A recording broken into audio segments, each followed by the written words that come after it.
देखिए आंदोलन लंबा चलेगा। राकेश टिकैत जी कह चुके हैं कि आंदोलन लंबा चलेगा, सब तैयारी कर ले। और किसानों ने अब तैयारी शुरू कर दी है और किसान बॉर्डर की तरफ मूव करना शुरू कर चुका है। सरकार तो नहीं मान रही है आपकी, जो जितनी भी आप काम करते जा रहे हैं उनको कोई ठीक असर नहीं पड़ रहा है। मानेगी, हमें पता चल गया ना इसकी बीमारी क्या है। मिर्गी का दौरा पड़ा है और मिर्गी की दवाई 3 साल की हो, किसी डॉक्टर से पूछ ली और वो हमने आपका देसी बनाई। अच्छा, पहली डोज तो हम लगा चुके, अब धीरे धीरे जाएगी ना, 3 साल तक दवाई खाएंगे डेली। तो अब इनका नंबर आ गया है 3 साल में बिल वापसी, MSP पे गारंटी का कानून पक्का 2024 में गारंटी से लिख लो। तो इतने तो किसान बर्बाद हो जाएगा। 24 तो अभी नहीं आ रही ना, तो वैसे भी बर्बादी है, अब कौन सा आबाद है सड़क पे पड़े भाई। ना तो MSP मिल रही, डीजल कितना महंगा, बच्चों को नौकरी नहीं, बिजली का बिल पूरे देश में सबसे महंगा, गन्ने का 20,000 करोड़ के लगभग बकाया। तो क्या करे किसान। मोदी जी ने 2014 में कहा था कि हम जो विदेश में काला धन है उसको लेकर आएंगे। अगर तुम खीर की रखवाली बिल्ली को बैठाओगे और विश्वास करोगे कि थारी खीर सलामत रह जा, तो ये तो वो बिल्ली है, खाए जाएगी। अब उससे पूछो ना कि वो जो काला धन आया वो आ गया, GST से नोट आ गए, नोटबंदी से नोट आ गए, भारत की सारी संपत्ति बेच के नोट आ गए, और गए कहाँ? रिजर्व बैंक में जो हमारा रिजर्व था, जो आज तक नहीं निकाला, वो गया कहाँ? लेकिन मोदी सरकार में पहली बार हुआ कि GST से ज़्यादा जो टैक्स आते हैं हमारे देश में, उससे भी ज़्यादा जो टैक्स आ रहा है नहीं, वो आ रहा है पेट्रोल डीजल से। पेट्रोल डीजल है किसका? अंबानी का। और अंबानी किसका यार? मोदी का। और तेल 200 के पार क्यों? सरसों का। क्योंकि उसका सबसे बड़ा व्यापारी कौन? अडानी। तो भैया वो तो हम दो और हमारे दो का तो फार्मूला बिल्कुल फिट है। अच्छा, हाँ, हम 2 गुजराती और हमारे 2 गुजराती। इतनी सारी महंगाई है हमारे देश में, तेल आसमान पे चला गया है, सरसों का तेल भी। जो स्टूडेंट हैं उन्होंने आंदोलन किया, क्योंकि इनका एक फार्मूला है RSS का कि जो भी इनका विरोध करे उसे देशद्रोही कह दो। और इनकी ट्रोल आर्मी और जो गोदी मीडिया वो इनका फ़ायदा कर रही है। अब तो आपको कह रहे रामद्रोही, आप चंदे की बात करते हो। तो चलिए, आपने मुझे रामद्रोही कहा, मान लीजिए मैं रामद्रोही कैसे? मैंने राम का कोई चंदा खाया हो? मैं रामचंद्र जी के मंदिर की कोई ईंट चुरा के लाया हूँ? देखिए, अगर हम रामद्रोही हैं तो ये कौन है चंदा चोर? हम रामजादे हैं और ये चंदा चोर हरामजादे हैं। हरेंद्र जी, कोई बात करता है भाई चंदा चोरी कर लिया गया है, आम आदमी का पैसा, जिसने 10-10 रुपये दिए थे, 20-20 रुपये दिए थे, किसने सोने की ईंट दी, किसने चांदी की दी। भाई जो चोरी करने वाले कौन है? राम मंदिर की कमेटी वाले। अगर चोर को हम चोर कहते हैं और तुम उसके सपोर्ट में आते हो, तो चोर की मदद करने वाला भी उतना ही गुनाहगार है जितना चोरी करने वाला।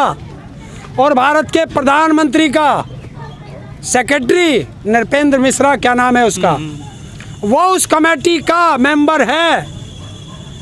तो क्या प्रधानमंत्री को पता नहीं है?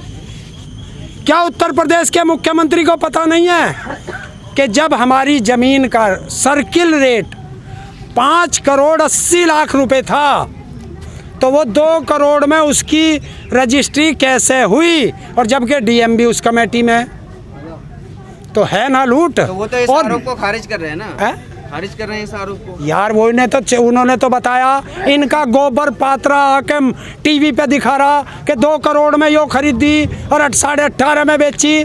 तो बता 2 करोड़ का बैनामा कैसे हुआ? जवाब दे। और दूसरी चीज, कल एक महाराज और बैठा था, उसने कहा 135 खसरा नंबर की जमीन मैंने दान की है ट्रस्ट को, और वही जमीन जो वहाँ का मेयर है उसके भतीजे ने फिर ट्रस्ट को बेच दी, बैनामा कर दिया 2.5-3 करोड़ में, कितने में वो पैसा खा गए। तो भैया वहाँ तो ये हो रहा, राम नाम की लूट सके तो लूट। हरेंद्र जी, अभी तो जमीन जो प्राथमिक चीज होती है उसमें एक मिनट रुको। ये जमीन घोटाला तो एक टेलर है, पिक्चर अभी बाकी है। ईंट, सीमेंट, रोड़ी, बदरपुर, पत्थर और मूर्ति, अच्छा, सब पे घोटाला आएगा। फिर दुकान आवंटन होंगी, उन पे घोटाला आएगा। घोटाले का अड्डा है या मंदिर है? अड्डा बना रहे।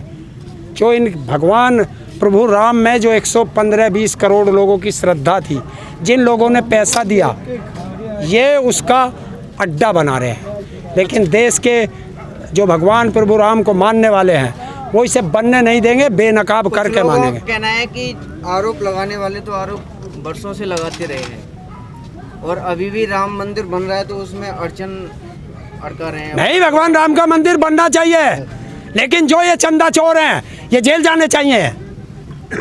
किसने मना करी भगवान राम का मंदिर बनाने को? बनना चाहिए, सबकी आस्था है। पैसा आ गया, पहले 1400 करोड़ का घोटाला कर चुके हैं लोग। बार बार कितना चंदा देगी देश की जनता? लेकिन जो देश की जनता चंदा दे रही है, वो कहीं निकल के भी सामने नहीं आ रही कि हमारा चंदा आपने लूट लिया, चोरी कर लिया, विरोध करने के लिए। देखिए, हिंदुस्तान की जो जनता है, वो जब एक बार दान कर देती है तो दान मांगती नहीं है वापस। अच्छा, दान दिया हुआ वापस नहीं लेता हिंदुस्तान का नागरिक। तो ये तो वो है, दान दे दिया, अब उसे वापस थोड़ा ही मांगेगा कोई। अच्छा, वो तो प्रभु राम का मंदिर बनाने के लिए दिया हमने, और ये उसमें लूट मचा रहे हैं। तो ये जो चुनाव आ रहे हैं 2022 में विधानसभा के यूपी में, कुछ ये मामला आएगा उसमें? देखिए, देश की जनता समझ चुकी कि ये हिंदू धर्म पे का नाम पे और हिंदू के सबसे बड़े ठेकेदार बन के, ये हिंदू के धर्म के सबसे बड़े दुश्मन अगर कोई है तो वो बीजेपी और आरएसएस है। अच्छा जी हाँ। हरेंद्र जी, 2014 में चुनाव लड़ा था मोदी जी ने कि काला धन लाएंगे, लेकिन मोदी जी उस पर दो शब्द नहीं बोल रहे हैं। उस जो 220% बढ़ गया है काला धन स्विस बैंक में। यार, चोर चोर मौसेरे भाई, कैसे बोल जाएंगे? चोर भी मैं और थानेदार भी मैं कैसे बोल लूँगा भाई? देश लूट रहा है तो ये फिर मैं वही शब्द बता देता हूँ कि जिस तरह रोम जल रहा था और वहाँ का जो राजा था नीरो, वो बंसी बजा रहा था, और आज भारत लूट रहा है और हमारा जो राजा बना बैठा है वो अपना महल बना रहा है, महल में बैठा है। आप कह रहे हो देश लूट रहा है, लेकिन वहीं दूसरे लोग कह रहे हैं कि देश का डंका बज रहा है विदेशों में। देखिए, कौन कह रहा है? आरएसएस का होगा या बीजेपी का होगा? तीसरा आदमी बता दो, देश का जो देशभक्त होगा उससे पूछवा दो। ये आरएसएस हमारे प्रधानमंत्री लोकप्रिय हैं, सबसे ज्यादा लोकप्रिय हैं अभी भी। किसने बताया? सर्वे करती है एजेंसी, सर्वे बता रही है। किसने करा? विदेशी एजेंसी। कोई विदेशी एजेंसी नहीं, एबीपी न्यूज है, और उस पर वही रूबी का लियाकत है जो अभी कोविड में कांग्रेस वालों से और विपक्ष वालों से बेड मांगती फिरती और वो इंजेक्शन मांगती फिरती और ऑक्सीजन मांगती फिरती, फिर आ गई। इन्हें शर्म नहीं आती कि देश के इतना खिलाफ बोल के सांझ को ये अपने बच्चों से कैसे नज़र मिलाते होंगे? अच्छा, तो क्या लग रहा है 2022 में कुछ किसानों को आंदोलन असर डाल पाएगा? बिल्कुल, हमने वो खुराक बना दी ना, अब तो रोज एक टैबलेट दे रहे हैं ना, इनकी मिर्गी ठीक कर देंगे 3 साल में। लेकिन मोदी योगी जी कहते हैं डंकी की चोट पर सरकार बनेगी हमारी। अरे ये तो बंगाल में भी कहते थे कि 200 पार, और नहीं गई तो इस्तीफा। सुबह ही पूछ लो गृह मंत्री कब इस्तीफा दे रहा। अच्छा, अभी किसान नेता जैसे ट्वीट करते हैं, राकेश टिकैत जी का ट्वीट आया था कल जी कि अपने ट्रैक्टर तैयार रखें, आंदोलन तेज करने की। हाँ बिल्कुल करेंगे, तेज नहीं करना, आंदोलन तो करना है। अरे आंदोलन से तो जीतेंगे। आंदोलन से 1906-7 में हमने अंग्रेज हराए 9 महीने। भगत सिंह जी के चाचा स्वर्गीय अजीत सिंह जी ने 9 महीने आंदोलन किया था अंग्रेजों से, तब जीते। वैसे 3 काले कानून थे। हमारे पूर्वजों ने 90 साल अंग्रेजों से आंदोलन किया, तब जीते, देश आज़ाद कराया। तब गोरे अंग्रेजों से लड़ रहे थे, आज काले अंग्रेजों से लड़ रहे हैं। तब भी देश की आज़ादी की लड़ाई थी, आज भी देश की आज़ादी की लड़ाई है। अब तो देश आज़ाद है, आज़ादी की लड़ाई। आज़ाद कहाँ है?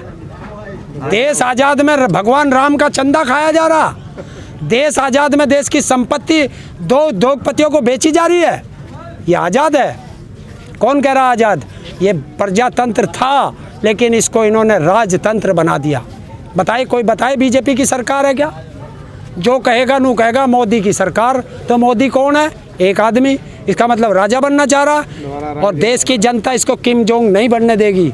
मोदी जी ने तो देश हित के लिए घर बार भी छोड़ दिया, आप उन पे आरोप लगा रहे हो। और जो बाकी हैं तो वे सारे चोर हैं। बाकी सांसद जो हैं 544 जो शादीशुदा हैं वे सब चोर हैं। और घर बार कब छोड़ा? चोरी करके भगा अपने घर। इसके भाई का स्टेटमेंट है।